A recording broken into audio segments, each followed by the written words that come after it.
ಲೇಟಾಗಿ ಬಂದರೆ ಡ್ಯೂಟಿಗಳು ಸಿಗಲ್ಲ ಅಂತ ಅಂದ್ಬಿಟ್ಟು ಬೆಳಗ್ಗೆನೇ ಆಲ್ಮೋಸ್ಟ್ 4:15ಗೆ ಎದ್ದು ರೆಡಿಯಾಗಿ 6 ಗಂಟೆ ಅಷ್ಟರಲ್ಲಿ ಹೊರಗಡೆ ಬಂದೆ. ಸಿಕ್ಕಾಬಟ್ಟೆ ಚಳಿ ಅಂದರೆ ಚಳಿ. ಮನೇಲಿ ಕೂತ್ಕೊಂಡ್ರೆ ಡ್ಯೂಟಿಗಳಾಗಲ್ಲ ಅಂತ ಅಂದ್ಬಿಟ್ಟು ಬೆಳಗ್ಗೆನೇ ಒಂದು ಡ್ಯೂಟಿ ಸಿಕ್ತು 6 ಗಂಟೆನಲ್ಲೇ. ನನ್ನ ಟೈಮ್ ಚೆನ್ನಾಗಿತ್ತು. ಅದು ಎಲ್ಲಿಗೆ ಅಂತಂದರೆ ಕಸವನಹಳ್ಳಿ ಕಡೆಗೆ. ಅಲ್ಲಿ ಅವ್ರನ್ನ ಕಸ್ಟಮರ್ನ ಡ್ರಾಪ್ ಹಾಕಿ ಬಂದೆ. ಒಂದು ಮನಸ್ಸಲ್ಲಿ ಭಯ ಇದ್ದಿದ್ದು ಏನಪ್ಪ ಅಂತಂದರೆ ಇವರು ಜೆನ್ಯೂನ್ ಕಸ್ಟಮರ ಇಲ್ಲ ಅಂತ. ಯಾಕಂದರೆ ಆ ರೋಡ್ ಮಾತ್ರ ಸರಿಯಾಗಿರಲಿಲ್ಲ.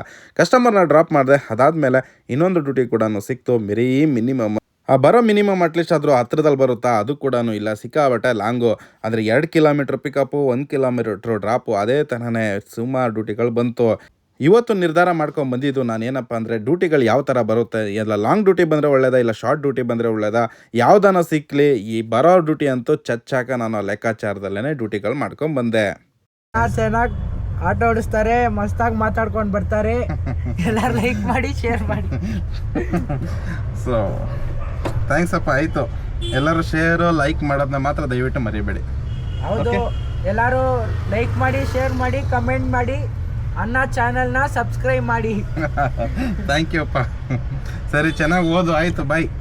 ಥ್ಯಾಂಕ್ಸ್ ಅಣ್ಣ. ಬಾಯ್.